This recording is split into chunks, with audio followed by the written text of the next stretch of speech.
एक मित्र ने लिखा है, पति पत्नी का रिश्ता सम्मान का रिश्ता है, प्रेम का रिश्ता है, लेकिन कभी कभी ऐसे रिश्तों में अनावश्यक रूप से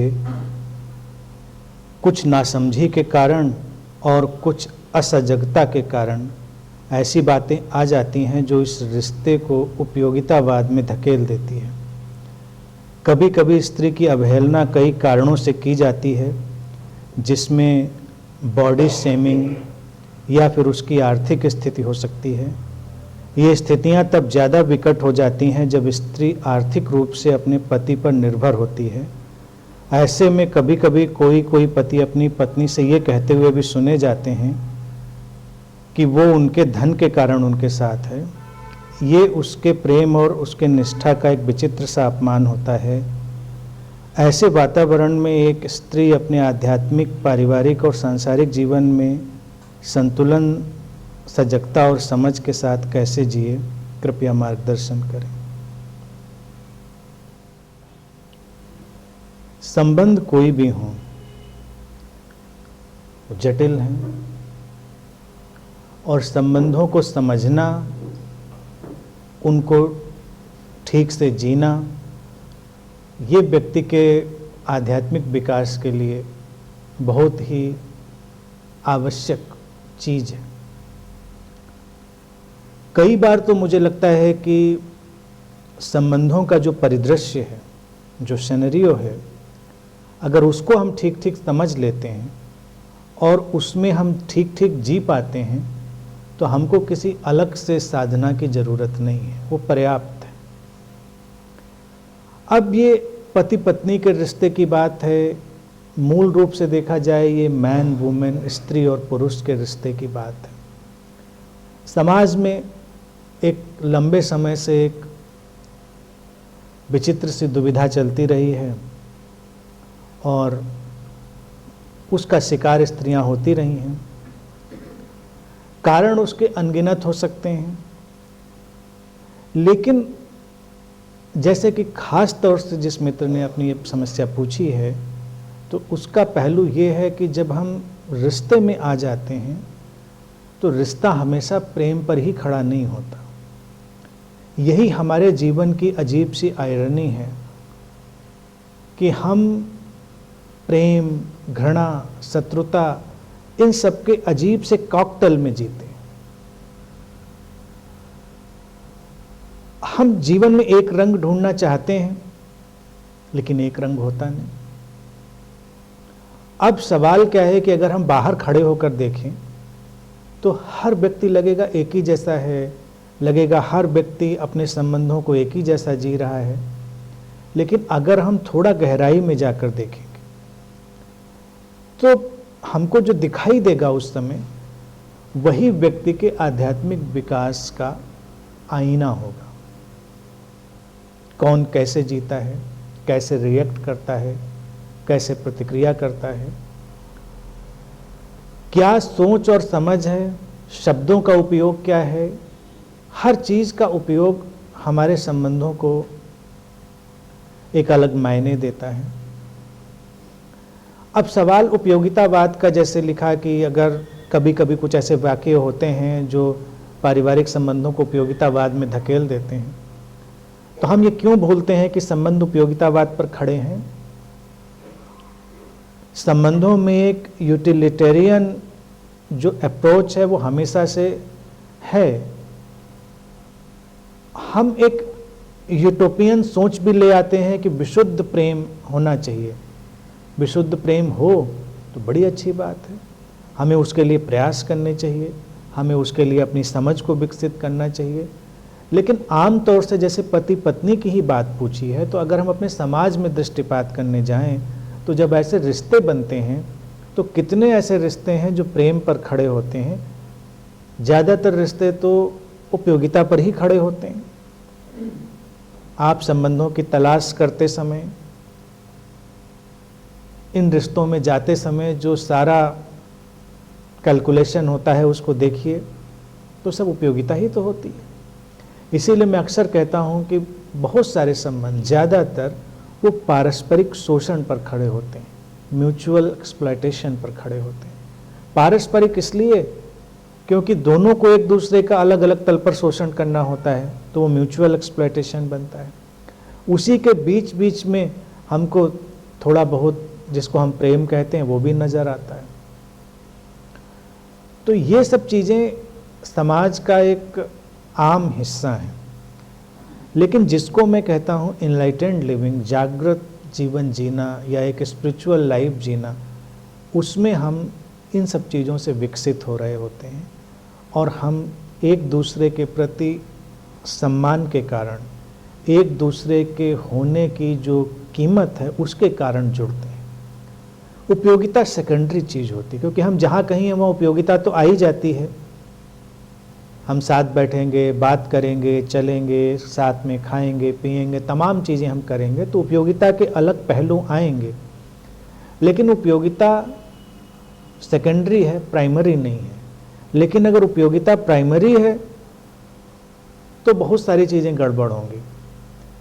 अब आज के जनरेशन में धीरे धीरे करके देखिए वातावरण बदल रहा है, आर्थिक निर्भरता के अलग तल खुल रहे हैं, तो अच्छी बात है।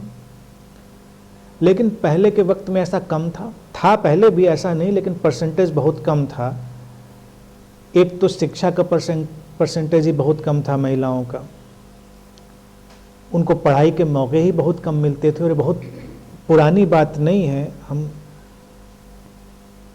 थोड़ा ही पीछे जाएंगे इस शताब्दी में तभी हमको दिखाई देगा कि महिलाओं के लिए एजुकेशन, पढ़ाई कितनी डिफ़िकल्ट चीज़ थी। बहुत कम महिलाएं शिक्षा को पा पाती थी। आज के समय में जब शिक्षा के दरवाजे खुले लड़कियों के लिए, तो हम देखते हैं कि अक्सर रिजल्ट जब आएंगे तो लड़कियां टॉप करेंगी, बच्चियां आगे जाएंगी, तो लोगों को लगता है क्या वजह है। वजह बड़ी साधारण सी है, उनके अवचेतन में ये बात पड़ी हुई है कि इतने लंबे समय से उनको रोका गया है और उनको अब एक अवसर मिला है अपने को साबित करने का, जीवन में आगे जाने का, कुछ अच्छा कर पाने का। तो वो ज़्यादा एफर्ट डालती हैं, ज़्यादा मेहनत करती हैं, तो इसलिए सफलता का परसेंटेज बढ़ जाता है। ये कोई ऐसा मैकेनिज्म नहीं है कि उनके पास कुछ एक्स्ट्रा क्षमता आ गई है इस समय। जिस किसी को भी बहुत दिन किसी भी चीज़ से डिप्राइव किया जाता है और जब उसको अवसर मिलता है तो वो अपनी ताकत डालता है उसमें, और जिसको अवसर मिला मिलाया होता है वो उसको बस ऐसे ही ले लेता है कि हमें तो अवसर मिला हुआ है, तो वो उतना ध्यान नहीं देता। लेकिन कोई वंचित रहा हो और उसको अवसर मिले तो उसको वो सोचता है कि इसको जाने नहीं देना है, अगर ये गया तो बड़ी मुश्किल हो जाएगी। तो आज सोच कर हो सकता है ये ना आता हो दिमाग में, लेकिन ये कलेक्टिव जो माइंड है उसमें ये चीज़ पड़ी हुई है, उस कलेक्टिव माइंड से निकल कर आ रही है। थोड़ा और पीछे जाएं तब भी मैं समझता हूँ समाज थोड़ा खूबसूरत था कि जब हम स्त्री पुरुष की भिन्नता को स्वीकार करते हुए साथ साथ में रहते थे, तो अलग अलग रोल डिफाइंड थे। अगर वो चीज़ भी हो कि अलग अलग रोल डिफाइंड हों और हम एक दूसरे की पूरी कद्र करें, रिस्पेक्ट करें और साथ में रह रहे हों, तो भी ये बात नहीं आती सुपीरियरिटी इन्फीरियरिटी की, ये हीन भावना की बात नहीं आती। तो कभी कभी अगर इतिहास में पीछे जाएं तो भी स्त्रियां अपनी गरिमा के साथ जीती थीं, खुश थीं। फिर बीच का एक दौर जब ये शुरू हुआ, जो अभी तक हम इसमें जीते चले आ रहे हैं, उस दौर में कि जब जो संसाधन हैं, सुविधाएं हैं या धन है, वही बहुत महत्वपूर्ण हो गया। और अक्सर जो धन पैदा करने वाला व्यक्ति होता है उसको लगता है कि सारा काम तो मैं ही कर रहा हूँ, इम्पोर्टेंट काम तो मैं ही कर रहा हूँ। घरों में सारे झगड़े कलह इसी बात की होती रही। अब जहाँ पर दोनों जॉब कर रहे हों या दोनों बिजनेस कर रहे हों या अर्न कर रहे हों, मोटे अर्थों में देखा जाए तो इस किस्म के झगड़े की गुंजाइश थोड़ी कम हो जाती है। लेकिन चूंकि हम धन को इतनी महत्ता दे देते हैं, प्रायोरिटी दे देते हैं, तो उसमें अक्सर लोगों को लगने लगता था कि भाई जो धन अर्जित करने का काम नहीं कर रहा है वो बिल्कुल बेकार है, उसकी कोई यूटिलिटी नहीं। और महिलाएं भी इन्फीरियर फील करती थीं इस बात से लेके। समाज में तमाम ऐसा वर्ग हो सकता है जो ज़्यादा धन अर्जित ना कर सकता हो, दूसरा पहलू भी देखें संबंधों से हटकर, लेकिन वो प्रतिभाशाली हो, अलग अलग किस्म के उसमें गुण हो, लेकिन वो इन्फीरियर फील करता है केवल इस बात से क्योंकि वो उतना धन अर्जित करने का उसके पास सामर्थ्य नहीं है या वो अवसर या क्षमता नहीं है। तो हम समाज को जब ऐसे फ्रेम पर खड़ा करते हैं जहाँ पर इस तरह की बात ही सर्वोपरि हो जाती, तो ऐसी बातें भी आ सकती हैं जैसा कि प्रश्न में आया कि कोई कहे कि शादी ही पैसे के कारण की, और शादी पैसे के कारण करी भी जाती है क्योंकि इससे इनकार तो नहीं किया जाता। अगर ये बात निकल कर आती है ना, तो निकल के आने के पीछे भी तो वही पहलू होते हैं।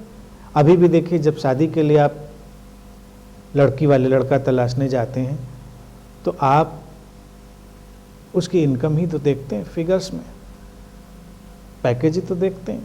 अब हम कहेंगे प्रैक्टिकल है, देखना ही पड़ेगा, देखना ही चाहिए, लेकिन मेरा ये हमेशा कहना होता है हम और भी ब्रॉडर अपनी इंसाइट उसमें रख सकते हैं। अब अगर हमने पहले ही कदम पर पैकेज को इतनी महत्ता दी है, तो अगर पलट को वो लड़का कल को आपकी लड़की से ही कहे कि तुमने मेरे पैकेज की वजह से शादी करी, तो झूठ तो नहीं कह रहा, तो करी ही थी पैकेज की वजह से शादी तुमने, क्योंकि उसका बड़ा पैकेज था और तो तुमको, तो वहाँ पर बात सुनने में तो बुरी लगेगी थोड़ी सी कि देखिए आज हमारा रिश्ता है और हम ऐसे सम्मानित रिश्ते में हैं और दूसरा व्यक्ति कह रहा है तुमने मेरे पैसे के कारण मुझसे शादी करी थी, लेकिन शुरुआत तो हमने करी थी। समाज का ये सिनेरियो हमको बदलना होगा। जब समाज के सिनेरियो को हम इस ढंग से बदलेंगे और हम और गुणों पर भी फोकस करेंगे, सर्वाइवल ठीक है, और सबसे बड़ा फोकस तो ये है कि लड़के का फिगर आप क्यों देखें पैकेज का, आप बच्चियों को पढ़ाइए, उनको सक्षम बनाइए, समर्थ बनाइए, तो ज़रूरत ही क्यों पड़े किसी का पैकेज देखने की। लेकिन वो काम अभी भी डिफ़िकल्ट है, हो रहा है लेकिन अभी भी डिफ़िकल्ट है। तो ये लोगों के दिमाग में बात पड़ी हुई है। तो कभी कभी मुझे लगता है कि अनजाने में बहुत से ऐसे लोगों के मुंह से ये बात निकल जाती है कि वो समझ ही नहीं पाते। बहुत सारी चीज़ें जब समाज में बहुत ज़्यादा प्रचलन में हो तो अक्सर मैंने देखा है वो कलेक्टिव माइंड का हिस्सा बन जाती हैं। मैंने कई ऐसे यंगस्टर्स को इस तरह की भाषा बोलते हुए देखा, कुछ मेरे नज़दीक भी हैं उनको भी बोलते हुए देखा, और तो कभी मुझे हस्तक्षेप व्यक्तिगत रूप से भी करना पड़ा कि ये अशोभनीय है, ऐसे बात नहीं करनी चाहिए कि तुम इस तरह से कहो कि कोई पैसे की वजह से तुम्हारे साथ है या संसाधनों की वजह से साथ में, साथ रहने का चुनाव तुमने किया है तो अब तुम ये बात तो उठा नहीं सकते। लेकिन एक कलेक्टिवली बात घूम रही होती है, इसलिए उसका असर होता है। ये तो इसका सामाजिक पहलू है। लेकिन अगर हम ये देखें कि हम आध्यात्मिक यात्रा में हैं, तो हमको पहले इस बात को समझ लेना पड़ेगा और हमको अपनी सेल्फ वर्थ, अपना जो स्वयं का मूल्य है उसको जानना पड़ेगा, और किसी के कहने से या ना कहने से हमारा मूल्य कम नहीं होता, इस बात को भी जान लेना चाहिए। और अपना मूल्य क्या है कि हमारे जीवन में अपने किस्म की एक मीनिंगफुलनेस आए, अर्थवत्ता आए। देखिए रिश्ते खूबसूरत हैं, मैं हमेशा पारिवारिक संबंधों को महत्व देता हूँ, लेकिन मैं ये भी कहता हूँ कि हम केवल रिश्तों के लिए नहीं बने हैं, रिश्ते भी हमारे लिए एक द्वार हैं, एक उपाय हैं जीवन में और गहरे जा पाने के लिए। और अगर वो उपाय ही बाधा बन जाएं, तो हमको उन पर ठहर कर विचार भी करना चाहिए, पुनर्विचार करना चाहिए। अगर आपसी संबंधों में संभव हो तो संवाद करना चाहिए। और कभी कभी मुझे लगता है कि संवाद भी सक्सेसफुल नहीं होता है, तो व्यक्ति को अपने को ही बदलना होता है, उसको स्वयं को रूपांतरित करना चाहिए। क्योंकि संवाद एक बड़ी अच्छी चीज़ है, कम्युनिकेशन, लेकिन कई अवसरों पर मैं देखता हूँ बिल्कुल वो फेल होता है। अगर दूसरा जो पक्ष है वो आपकी बात समझने के लिए तैयार ही नहीं है, तो आप क्या संवाद करेंगे? फिर संवाद झगड़े का ही रूप लेता है। तो जो संवाद होता है वो एक किस्म का झगड़ा ही होता है। तो बेहतर है कि हम ज़्यादा संवेदनशील बने और हम ज़्यादा अपने जीवन को मीनिंगफुल्ली जीना शुरू करें और दूसरे व्यक्ति को हम स्वयं उस उपयोगितावादी दृष्टि से देखना बंद करें। क्योंकि एक वास्तविकता ये भी है कि दूसरा व्यक्ति हमारे लिए किसी न किसी फॉर्म में दर्पण का ही काम कर रहा होता है, वो मिरर का काम कर रहा होता है। तो जो हमारे अंदर होता है वो लौट कर हम तक भी आता है। कभी कभी वो इतनी परतों में हमारे अंदर छुपा होता है कि हमको उसका बोध नहीं होता कि हमारे अंदर भी ये बात छुपी हुई है। तो हमको अपने को टटोलना पड़ेगा। अगर कोई ऐसा कह देता है, मान लीजिए उपयोगितावाद की बात है, यूटिलिटी की, तो हमको देखना चाहिए क्या हम भी ऐसा तो नहीं कहीं अंदर महसूस करते हैं। तो अगर हम अपनी चीज को सॉल्व कर पाएंगे तो समस्या हल होगी। हम दूसरे को उसकी अपनी बीइंग, उसके होने की वजह से सम्मान करें, किसी यूटिलिटी की वजह से नहीं। और पति पत्नी का रिश्ता इसलिए बड़ा इंटरेस्टिंग होता है क्योंकि यही रिश्ता क्रिएटिव और इवॉल्व होने लायक होता है। सही अर्थों में देखा जाए तो यही एक रिश्ता होता है, बाकी कोई रिश्ते नहीं होते। लोग कहेंगे रिश्ते तो होते हैं, लेकिन वो डिफ़ॉल्ट सेट हैं। जैसे माँ बाप बच्चे हुए तो वो रिश्ता डिफ़ॉल्ट सेट हो गया, या भाई बहन बने तो वो नेचुरली सेट हो गया, भाई बहन है तो है भाई बहन, बस ख़त्म हो गई बात। माँ बाप हैं, आप बच्चे हुए, आपके डिफ़ॉल्ट सेट हो गया। लेकिन जब पति पत्नी यानी मैन वुमेन रिलेशन जो है ये क्रिएट हो रहा है, ये डे बाय डे इवॉल्व हो रहा है, ये दो लोग एक साथ इंटरेक्ट करके अपनी चीज़ों को आगे ले जा रहे हैं, ये डिफ़ॉल्ट सेट नहीं है कहीं पर। इसीलिए इसमें डाइवोर्स की व्यवस्था भी है। बाकी किसी रिश्ते में डाइवोर्स की व्यवस्था तो है नहीं। आप अलग ज़रूर रह सकते हैं, आपके अपने भाई से बहन से नहीं पटती, आप अलग रहिए, लेकिन डाइवोर्स तो नहीं ले सकते क्योंकि बायोलॉजिकली आप हो चुके हैं। अब क्या करेंगे भाई? कोई कोर्ट भी आपको नहीं कह पाएगा कि आज से आप भाई नहीं रहे, आज से आप बहन नहीं, लेकिन कोर्ट ये कह सकता है कि आज से आप पति पत्नी नहीं रहे। ये संभव है क्योंकि ये रिश्ता क्रिएट हो रहा है, इवॉल्व हो रहा है। इसीलिए इंटरेस्टिंग है और इसीलिए इसमें पॉसिबिलिटी भी है, इसीलिए इसमें संभावना भी है। और स्पिरिचुअल साइड ये है कि मैं इस बात को हमेशा प्रस्तावित करता हूँ कि जल्दी ही रिश्ते के फ्रेम से अपने को मुक्त कर लेना चाहिए। ये जो हस्बैंड वाइफ का टाइप है, इससे हमको मुक्त कर लेना चाहिए और हमको एक दूसरे की जो बीइंग है, जो होने की उनकी डिग्निटी है, गरिमा है, उसके साथ रहना सीखना चाहिए। यानी कि एक व्यक्ति है और अपने आप में पूरा रहस्य है, रिश्तों के रंग फैलते चले जाते हैं। तो कोई कैटेगरी, कोई टाइप नहीं है। मतलब ये ऐसा रिश्ता है एक फॉरेस्ट की तरह कि आप एक्सप्लोर कर रहे हैं, आप उसको कोई नाम नहीं दे रहे। अगर आप नाम देंगे तो नाम के साथ एक फ्रेम आएगा, फ्रेम के साथ कंडीशनिंग आएगी, कंडीशनिंग के साथ जो सोशल कलेक्टिव कंडीशनिंग है वो भी आएगी और सब एक दूसरे की चीज़ों को गड्ढमड्ढ करेंगे। तो जल्दी ही आप उसको केवल एक प्रेजेंस, एक अपॉर्चुनिटी इस तरह से देखना शुरू करें।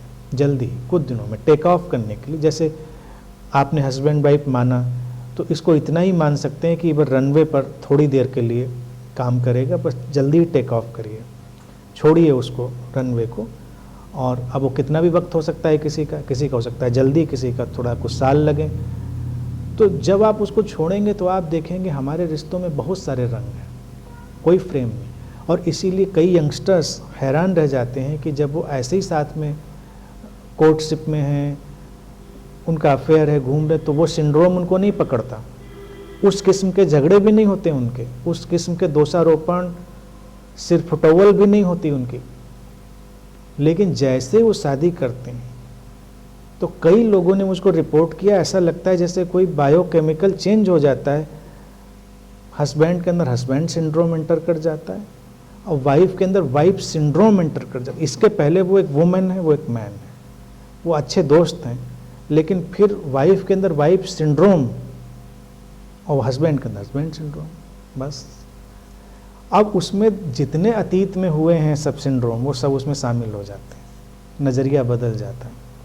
तो स्पिरिचुअल साइड ये है कि जल्दी से इस सिंड्रोम से बाहर आएं और देखें कि ये एक रिलेशनशिप अपॉर्चुनिटी है इवॉल्व होने के लिए। और अगर हमसे कोई चीज़ कोई कह देता है तो हमको देखना चाहिए कि कहीं हमारे अंदर सचमुच में वो चीज़ तो नहीं है, और सचमुच में अगर हमारे अंदर वो चीज़ नहीं है तो फिर कोई दुख मनाने की बात नहीं है। फिर आप संवेदनशीलता से हैंडल करिए चीज़ को, संवेदनशीलता से आगे बढ़िए। अब समस्या क्या होती है, देखिए एक हर सिनेरियो में चीज़ होती है।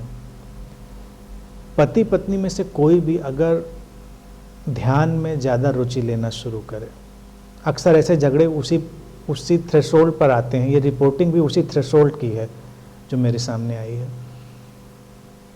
तो अटेंशन थोड़ी देर के लिए बदल रहा होता है, जो यूजुअल अटेंशन होता है वो हटकर व्यक्ति का अपने ऊपर अटेंशन जा रहा होता है। ध्यान का मतलब, अब ध्यान तो ध्यान मतलब ध्यान का मतलब हम अपने ऊपर ध्यान ला रहे हैं। अब हमारे जीवन में एक अलग किस्म की स्वतंत्रता आने वाली है, और अभी हमारी आदत पड़ चुकी है निर्भरता की, डिपेंडेंट रहने की। हमारी आदत पड़ चुकी है कि हमारी खुशी एक दूसरे के ऊपर निर्भर है। ऐसा होता नहीं है, हालांकि हम साथ में क्यों होते हैं, साथ में खुशी शेयर करने के लिए, ना कि एक दूसरे से खुशी निकालने के लिए। दूसरा साथ में होना चाहिए, अच्छी बात है, जब आप खुश हों तो उसको शेयर कर पाएँ, इसलिए साथ होना खूबसूरत होता है। लेकिन कुछ दिनों के रहने के बाद वो यूज्ड टू हो जाते हैं और डिपेंडेंट इस तरह से बन जाते हैं। तो जब कोई ध्यान में रुचि लेता है, अगर पत्नी ले तो पति को समस्या, पति ले तो पत्नी को समस्या, दोनों में झगड़े झंझट शुरू।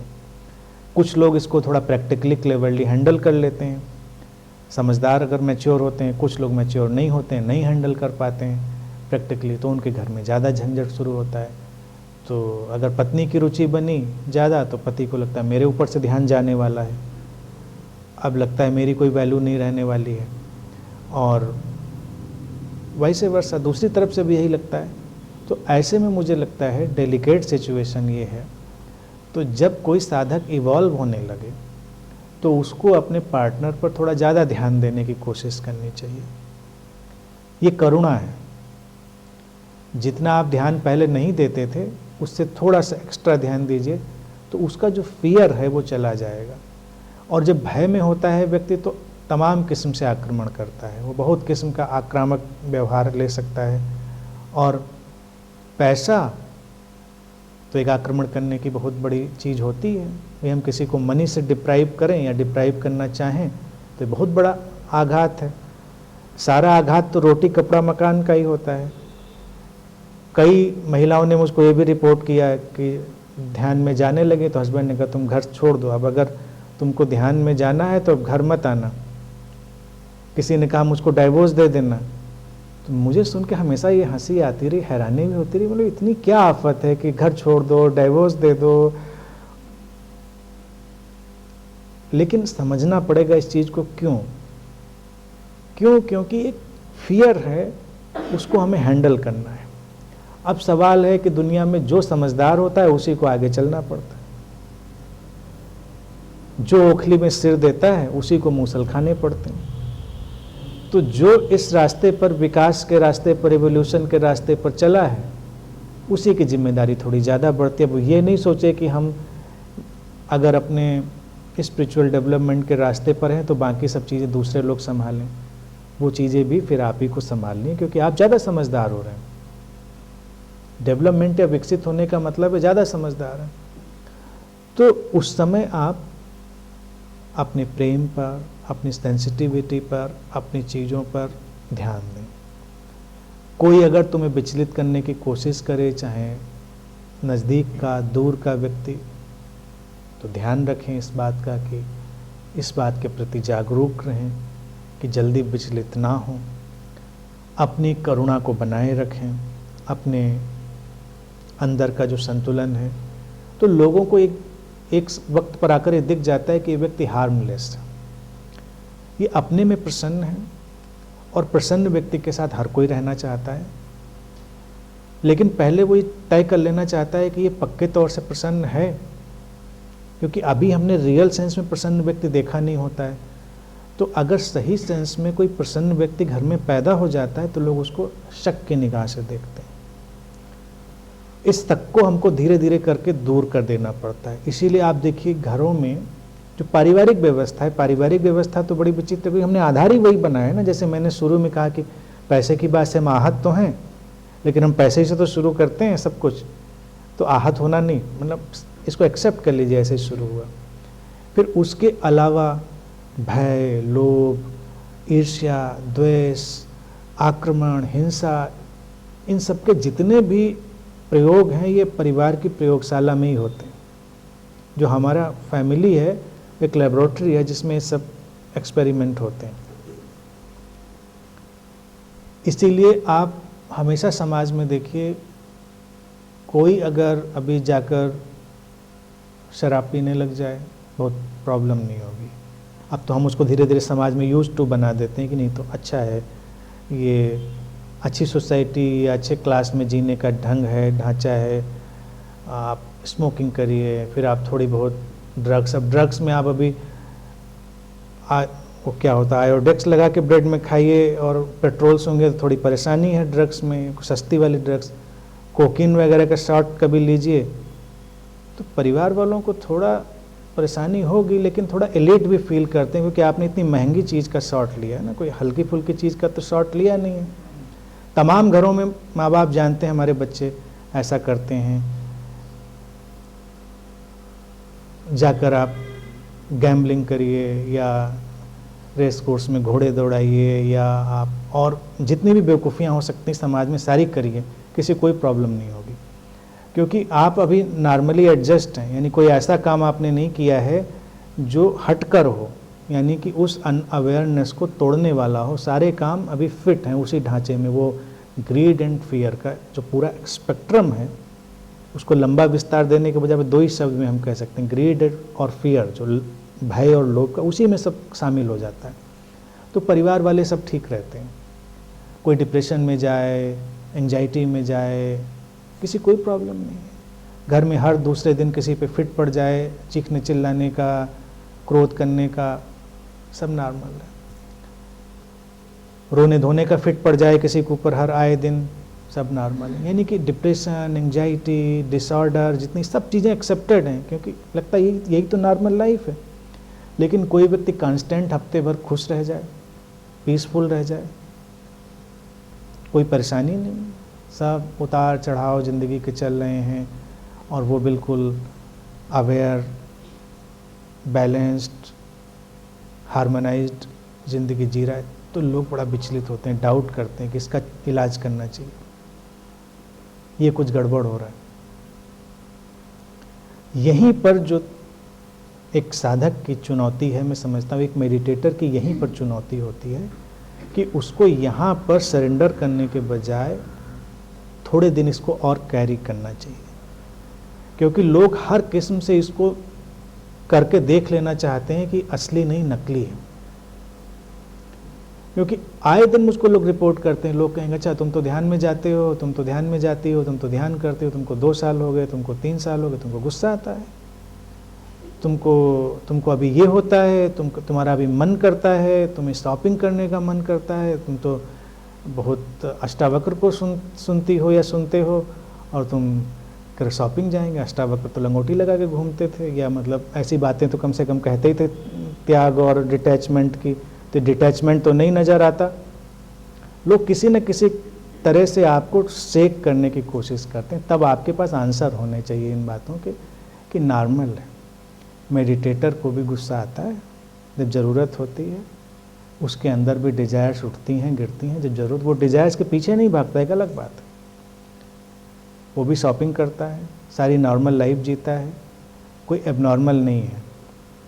तो जब आप नॉर्मल लाइफ को समझाने में भी सक्षम होंगे, डिमोरलाइज नहीं होंगे, तो फिर कुछ दिन के बाद लोग सरेंडर कर जाते हैं और फिर वो आपके रास्ते पर चलने की कोशिश करते हैं। उनको लगता है कि ये रास्ता तो अच्छा है। अब डिजायर्स आई, देखिए नॉर्मल व्यक्ति और मेडिटेटर में क्या डिफरेंस होगा, छोटा सा। सिंपल सी डिज़ायर, मान लीजिए चलिए हम कहते हैं आपको कुछ खाने की डिज़ायर होती थी, तो एक नॉन मेडिटेटर को आएगी तो उसके पीछे वो हाथ धोकर पड़ जाएगा, फिर उस चीज़ को वो खाकर मानेगा। 2 घंटे 3 घंटे शहर में चक्कर लगाकर उसको लगा चाय पीनी है, शहर में सारी दुकानें बंद हैं, घर में चाय नहीं है, फिर कहीं दूर कोने से चाय पीकर वो आएगा ही, इतना डिज़ायर के पीछे भागेगा। एक मेडिटेटर के अंदर भी चाय पीने की डिज़ायर उठेगी, वो किचन में जाएगा, देखेगा दूध पानी शक्कर है तो चाय बना ली, नहीं है छोड़ दिया उसने। अब उसके अंदर उसकी कोई हैंकरिंग नहीं है, उसके पीछे उसका कोई पीछा करता हुआ भाव नहीं है, वो कूल है, शांत है। कोई भी डिजायर उसके अंदर उठती है लेकिन उसके फुलफिलमेंट का फीवर उसके अंदर नहीं होता है, वो एटीज है। तो ये बारीक सा डिफरेंस मेडिटेटर के बीच में। क्रोध मेडिटेटर में घटता है, क्रोध करता नहीं है, वो क्रोध घटता है लेकिन कभी कभार, और जल्दी ही क्रोध से नॉर्मल हो जाता है, वो एटीज हो जाता है। लेकिन अगर क्रोध को आप दिनों खींच दीजिए, दिनों आप फूले हुए घूमते रहिए, किसी से नाराज़ हो जाइए, थोड़ी देर बाद खुश हो जाइए, जस्ट लाइक चिल्ड्रन, बच्चों की तरह। तो बच्चों की तरह हुए तो मेडिटेटर हैं कि ऐसा नहीं कि आप डांट नहीं सकते, डांटा आपने अभी खूब ज़ोर से, लेकिन थोड़ी देर बाद आप नॉर्मल हो गए, प्रेमपूर्ण हो गए। लेकिन डांटने के बाद आप बिल्कुल फूले हुए घूमते रहें 3-4 दिन, घर का पूरा माहौल बिल्कुल आप वार जोन पे ले आए, तो फिर गड़बड़, फिर ये मेडिटेटर की स्टाइल है। तो मेडिटेटर हर नॉर्मल चीज़ करता है। अब इस केस में अगर क्वेश्चन में देखें, जानबूझ के किसी ने किसी का अपमान करने की कोशिश करी तो ये उसकी समस्या है, आप अपमानित मत होइए। आप जानबूझ के किसी को अपमानित करने की कोशिश मत करिए,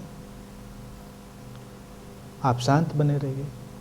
अब इस खास क्वेश्चन पे अगर मैं कहूँ, अगर तुम्हारे पति ने तुमसे कह दिया कि तुमने पैसे की वजह से शादी करी, तुमने नहीं करी, तो आप शांत रहिए और फिर भी उनका रिगार्ड जारी रखिए, और उनके जो पैसा है उसका भी रिगार्ड करिए।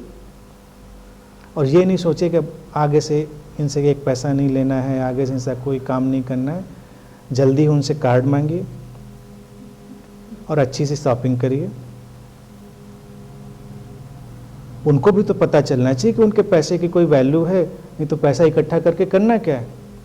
अगर पैसे का सदुपयोग ही नहीं हुआ तुम्हारे पतिदेव का, तो उनके पैसे का तो कोई मूल्य नहीं रहा। तो थोड़ी देर के लिए आप कूल होइए, उनके प्रति करुणा रखिए, प्रेम रखिए, और उनके कार्ड से अच्छी सी शॉपिंग करिए।